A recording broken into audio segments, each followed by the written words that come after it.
The only factor that changed was an updated website. And we've been able to triple and quadruple some of the revenue produced by some websites simply because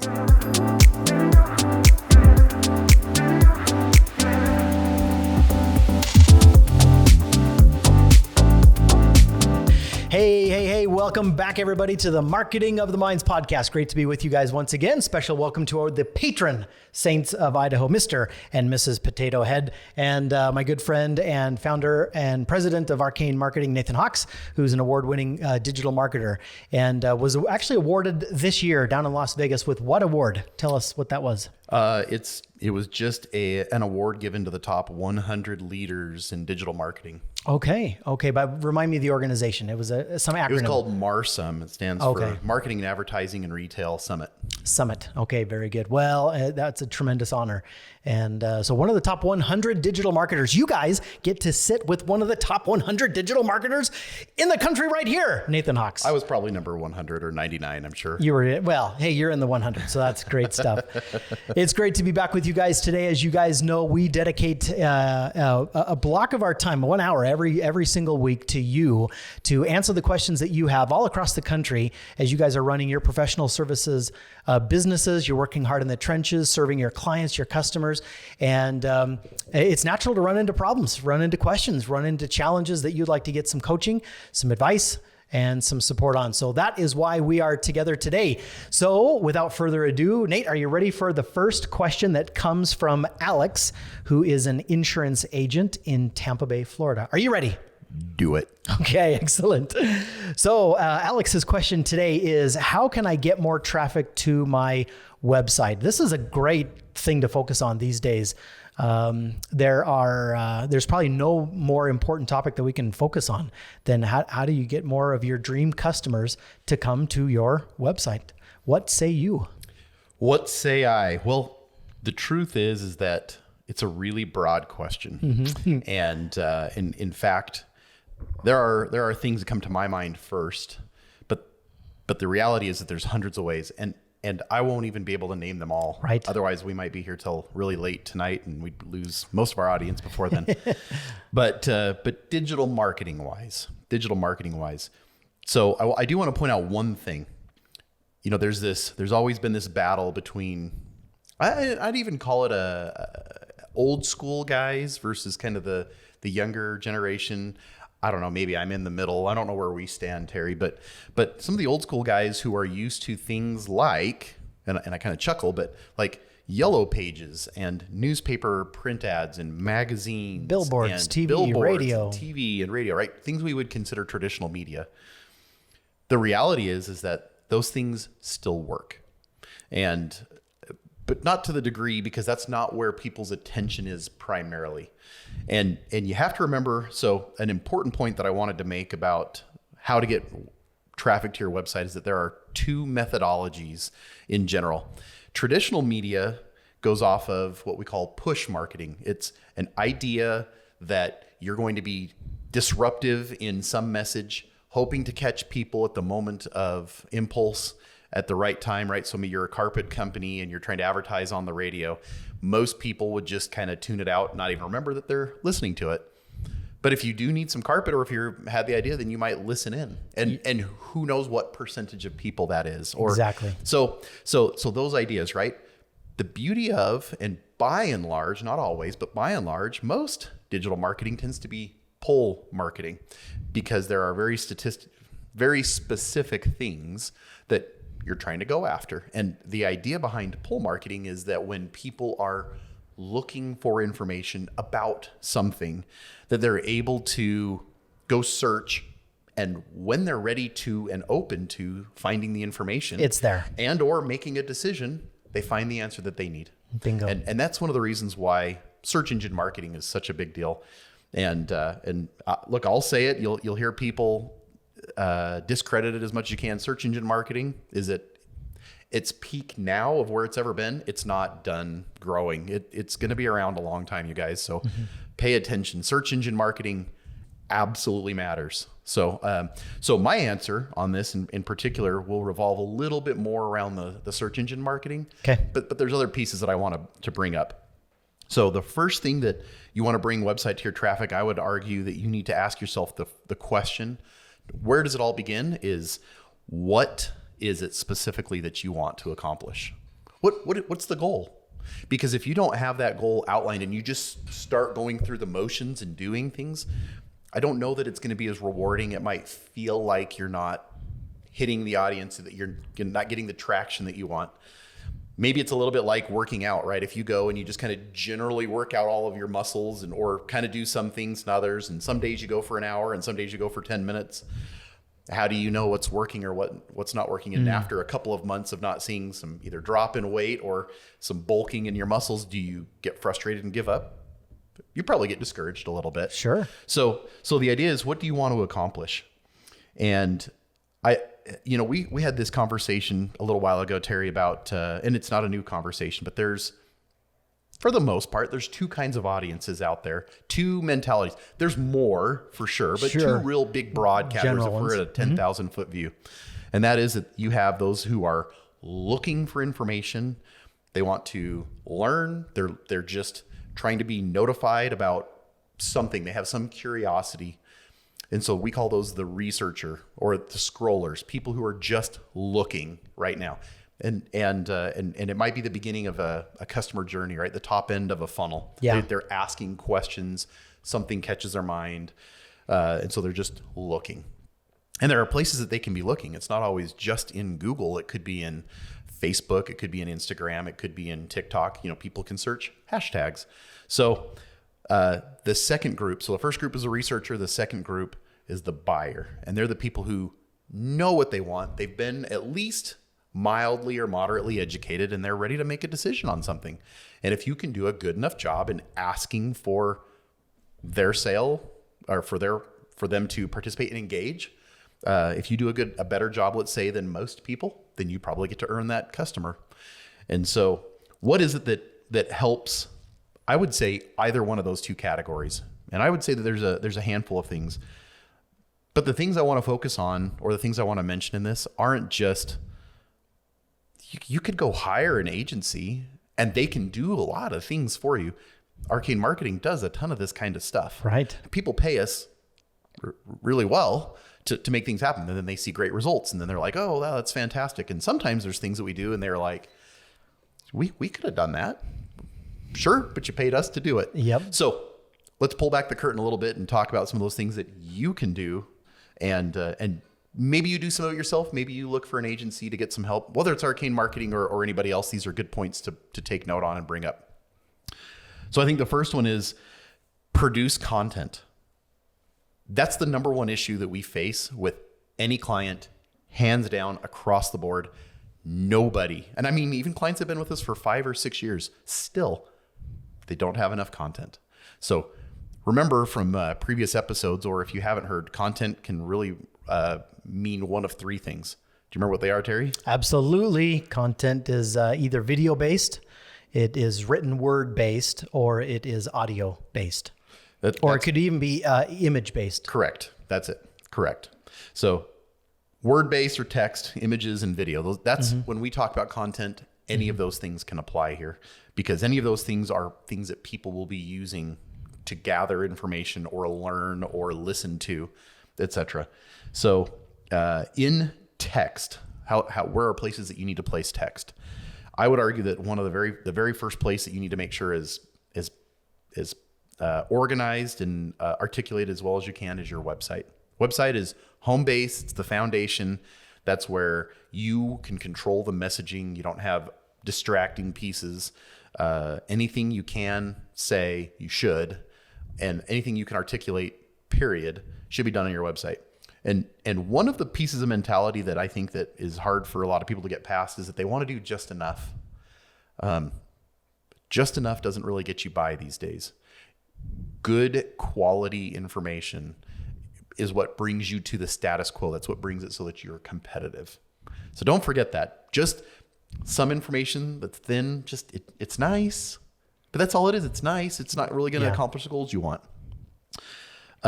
So producing videos, adding images, all of that matters. Do it because you're not doing enough. I don't care who you are. You haven't done enough.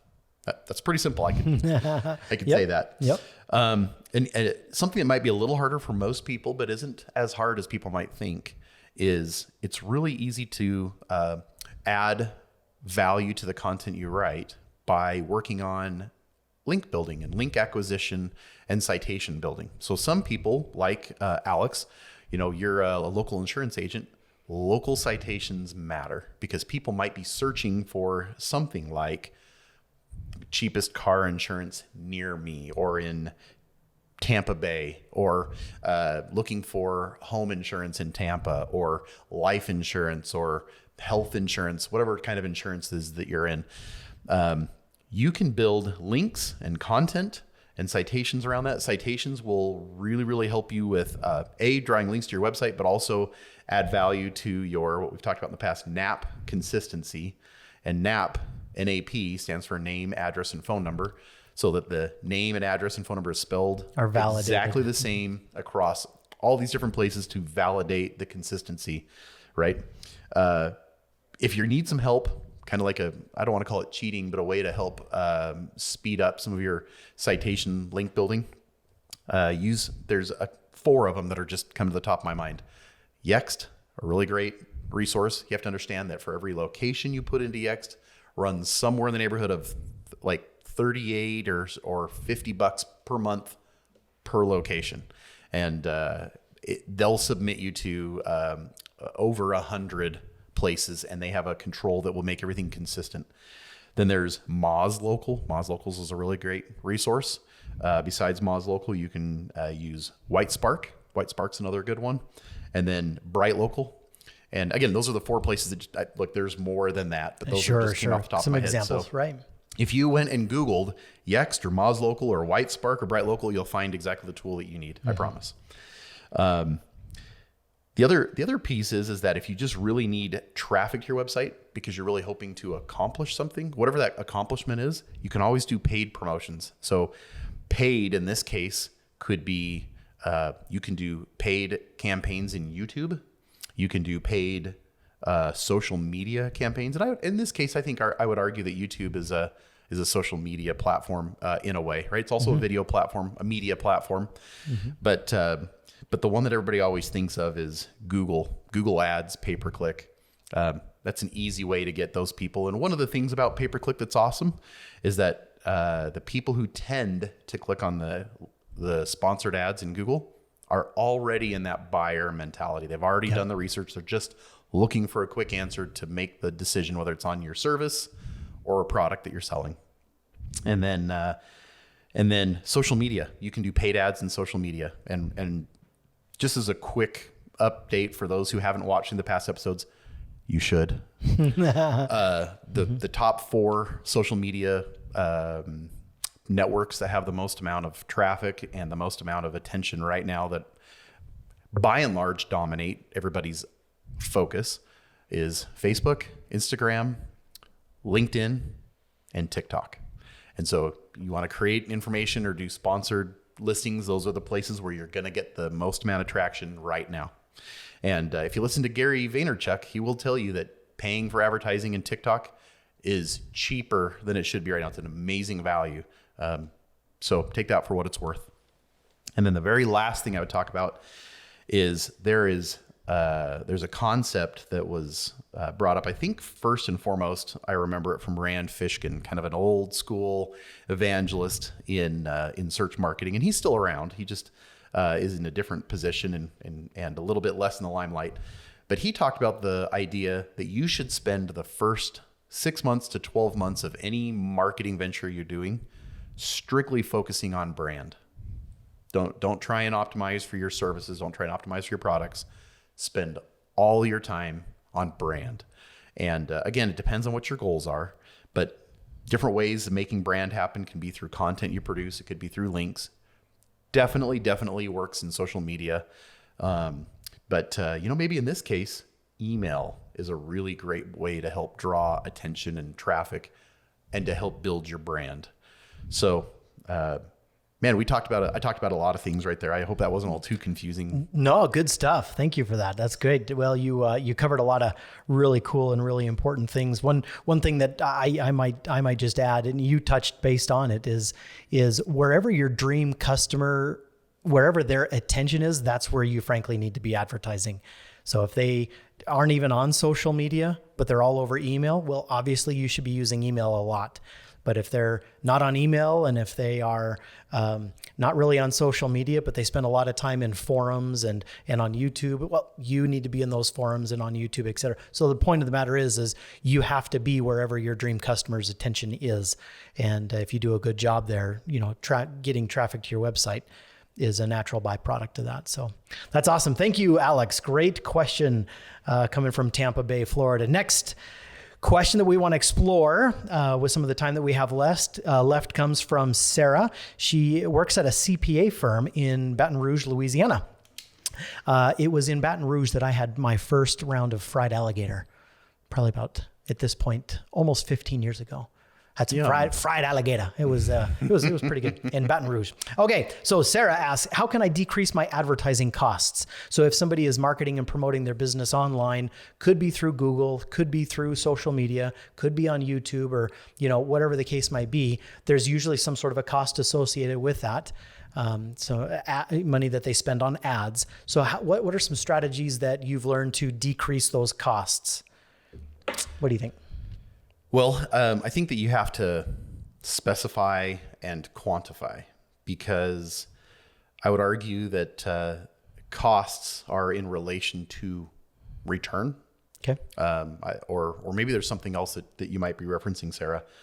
But because I would argue that, if you're in a CPA firm, for example, and your services cost to your clients, maybe it's $10,000 for the year for your expertise, because you're probably pretty good at it, right?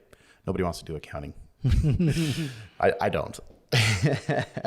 But let's say that you charge $10,000, and so out of that $10,000, maybe it costs you a couple $100 to acquire a client.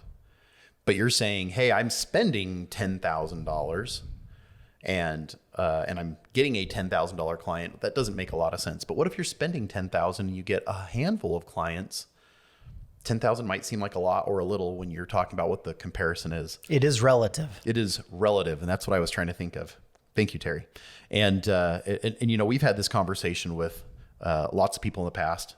What if I told you, Sarah or Terry, that, hey, advertising costs are 50 grand. Just write me a check for 50 grand and we'll be in good shape. I'll bring you back some clients. You'd think to yourself, it's a lot of money. Yeah. I mean, it is. It's a lot of money. But you'd have a hard time justifying it. That's big.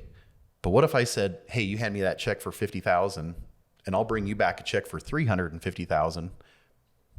Well, then you get kind of excited and you go, well, how many times can I do that? So how many more checks can I write? Right? So first of all, it's all relative, but to answer your question, I think what you're looking at, Sarah, is, we get into situations where people are trying to justify as a digital marketing agency, well, what are your fees for your services? And then how do we know what we're getting back from that? And, oh my gosh, you guys are really cheap or you guys are really expensive, right? It's relative depending on what kind of return we get. And so the answer is that a lot of times people are looking for a more effective way. I wouldn't say to reduce the cost of their advertising. Just better return. I think better return, right? So if we clarify that, there are a lot of things that come into this, but I would say unequivocally, and my team knows I've talked about this many times over in the last few weeks, but we have talked pretty heavily the last couple of months about segmenting, and segmenting goes across all areas of business. What we have found is that people who are less efficient or less effective on their return on investment are making some very broad assumptions, or they're grouping so many things together that some things are working and some things are not. And because it's not segmented well enough, we don't know what those things are necessarily. And so as we break them apart, we can see where costs are going or what is returning the revenue. based on where are you spending your energy or time. So we could be producing a ton of content around accounting and CPA services and financial bookkeeping and things like that, but maybe that's not where your clients are coming from. Maybe they're coming from the fact that you gave a QuickBooks tip or something like that. Or I don't know. I'm just pulling stuff out, trying to talk about it. But segmenting means that you can better control what you're producing and better track what is coming back. And as you're controlling the pieces, you can also control your audiences. So, we've talked about this several times, I think in a few of our episodes, about 20% of your audience brings in 80% of your revenue. And everyone goes, well, I don't want to miss out on anybody, so let me do what I can to address everybody. And I would argue that if you knew what we go back to the first question, what it is you want to accomplish very specifically, if it's to increase your revenue, then find out who it is that's spending that revenue and let's target those people. But you're going to do that from very specific segmenting. And let me just give you a quick example of segmenting in Google Ads. This is really common, where people will create a campaign and it'll be like a search campaign. And in that search campaign, they'll have 10 or 15 different ad groups in that search campaign. That's not very segmented. And the ad groups could be anything from a brand to a service to a particular type of service to a product, any number of things. But how do you know which keywords in those ad groups are pulling in the revenue and which aren't? And I know that you can track conversions, but some of those keywords are hogging budget and some of them need more and don't get enough, because those ones that may need more are the ones that are actually converting versus the ones that are just getting clicks. And having all of those ad groups together in that one campaign, what defines a campaign is your daily ad spend budget. So you're giving those ad groups all one budget to split. And I would argue that instead of having 10 or 15 ad groups in one campaign, what if you had 10 or 15 campaigns that each had one ad group? And you could control the budget for each ad group and you could see what is performing. And as you might see that certain services are just spending money, but you're not getting a return on investment, you're not getting conversions, but other ones are running out of budget and you're getting conversions, you can shift money in any which way you want to make it so that you can fund the things that are returning the results. That's an effective way to segment. I think that brings up an important point. I think a very fast way to decrease the cost of your advertising is to stop spending money on things that are not working. Yes. Find out what's working and spend more money on that. It goes right to your point. So oftentimes people just don't know what's working and what's not. So hence the segmentation and increasing your ability to see and manage your costs a little bit better. So great point. So, and I'll just hit this again. Tracking matters. Yeah. Right. There was a funny analogy that someone told me years ago that said, not having tracking on your marketing campaign is like a guy that's winking at a girl in the dark. Nobody knows what's going on except for the guy that's doing the winking, right? True. So if you want to click those lights on and know what's going on, you got to have tracking in place. Google Analytics, conversion tracking, various pieces that can really help you. But the other thing is once you're segmenting, and segmenting again goes beyond just Google Ads. It's you can do segmenting in videos. You create a video for a very specific purpose. If you're a CPA, maybe there is a particular type of CPA. Maybe you really want to target, well, let's see, you're in Baton Rouge, maybe oil companies, maybe fishing companies, shrimping companies, right? I don't know. But you could create content around those specific pieces rather than just generic CPA content. So you could become a specialist. That's segmenting in your videos. You could do segmenting in the content you create for your website. You could be segmenting in how your social media posts or your social ads are targeting. So consider that. As you segment better, you can control the budget. You can also better control the backside, what everybody wants. That's the conversions. So when you're segmenting, you have a better control of your conversions. Okay. So segmenting is one point.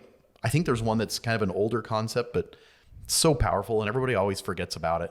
Everybody is so concerned with getting traffic. Everybody is so concerned with getting clicks and getting that engagement. And I'd argue that that's 50% of the battle is being disruptive or informative, whatever you can do to get attention. But everybody forgets about the backside. The backside is, okay, now you've earned that attention. Now what? So what happens? Where did we take them to? Did we solve their intent of what they were trying to accomplish by clicking? Are we offering them a free product? So then they click. Are we giving them that free product? Are we solving or answering a question? Whatever the case may be, don't forget what happens on the back end. So everybody always forgets that. So in Google Ads management, everyone's always so concerned about, well, what are my costs per click, or what's my impression share, or what's my conversion rate? And those things are important pieces, but not as important as, did you actually get the goal accomplished when you took them to your website or to your landing page or to your contact form? Did they fill it out? And if not, then there's something that's missing. Right. So you need to make sure that you're comparing on what on the back end is that you're missing. Conversion optimization is a fantastic way to decrease your advertising costs. The idea behind conversion optimization, Terry, is that somebody did not complete the call to action, whatever it is you wanted them to do, very simply because they had some objection. We don't know what that is, but I mean, you can find out. There are ways to overcome those objections. So conversion optimization is a series of testing and questioning, and there's certain software that can really make this easy for you. Hotjar is a really fantastic one. There's Optimizely, Google Optimize. There's Crazy Egg. There's all different kinds of software programs you can employ to help you with conversion optimization. But what is it that's keeping people from that action? Is it that they are looking for a phone number, can't find it? Is it they're looking for that button that says book now or contact me or call now? Is it hard to find it? Could your prices be too high, right? There's so many different variables. If you work on conversion optimization, I would argue that you don't have to bring nearly as many people to your website if a higher percentage of them converted, right? So there's several ways to measure it. You can bring more traffic, or you can just convert a higher percentage of the traffic you already have. And then there is even a step just above that. So conversion optimization, fantastic concept, and we can talk more about that in future episodes.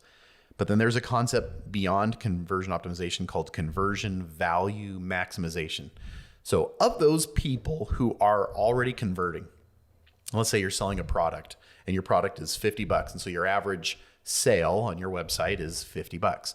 What if we offered them a few other pieces that turned it in so that instead of having them to try and re-earn that engagement or bring them back to your website again and again and again to buy more products, what if they got more products every time they made a purchase? So instead of having to try 3 times as hard to spend $150 on their transaction, what if we just got them to buy $150 in that first transaction? So there's offers and values that can be given to make it so that the conversion that you get, that you've already worked so hard for, means more. It's more effective. Agreed. And then the last piece beyond that, I would say it's called like the fourth step here. So segmenting, conversion optimization, conversion value maximization. And then the top one is increasing your customer loyalty and repeat of transactions. Now that isn't for everybody. But for a lot of people, they're selling some kind of a service or some kind of a product. How do we get them to continue to come back and feel like they've done a good job? What are we incentivizing them with? And so you could spend the time and energy to get one purchase one time from somebody, but then if you know they come back and make 4 more purchases on average, how much more worth it is it to you? So anyways, those are the kinds of things I think about when it's, how do I decrease my advertising costs?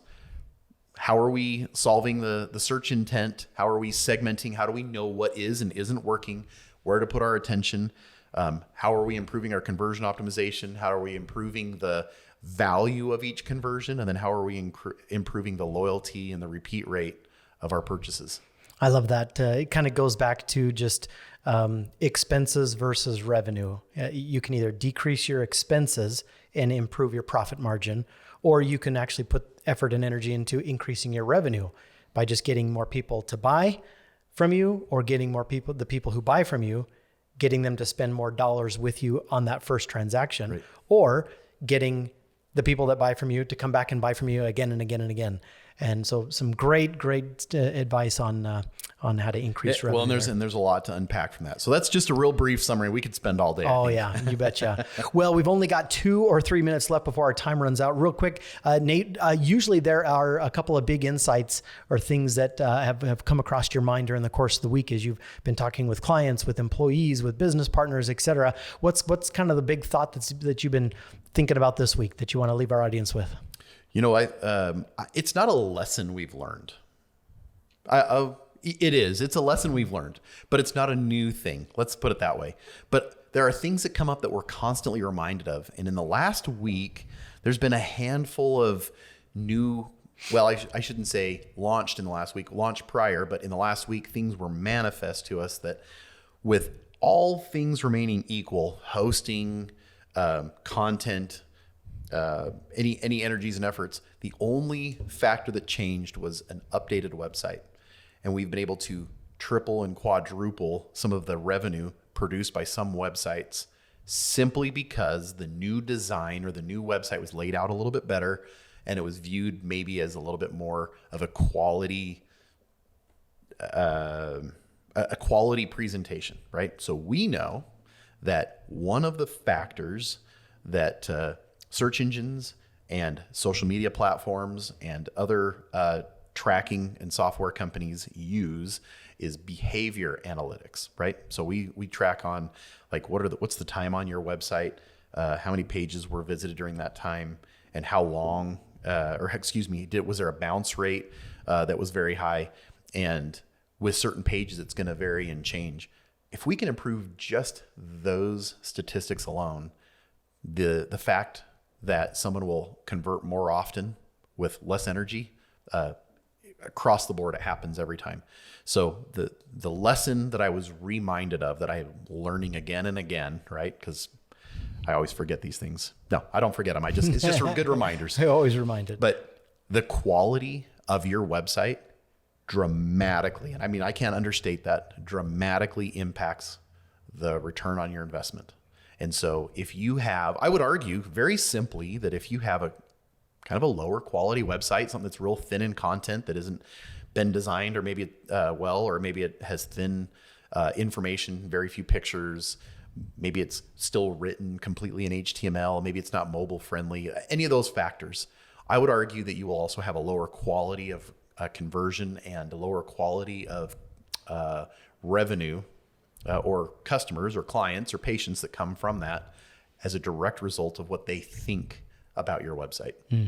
And so there are a couple of things I think that you need to pay attention to. One is when you're considering how you're doing, compare it to your competitors. Now, they may not be doing well, and maybe you're the guy that's killing it.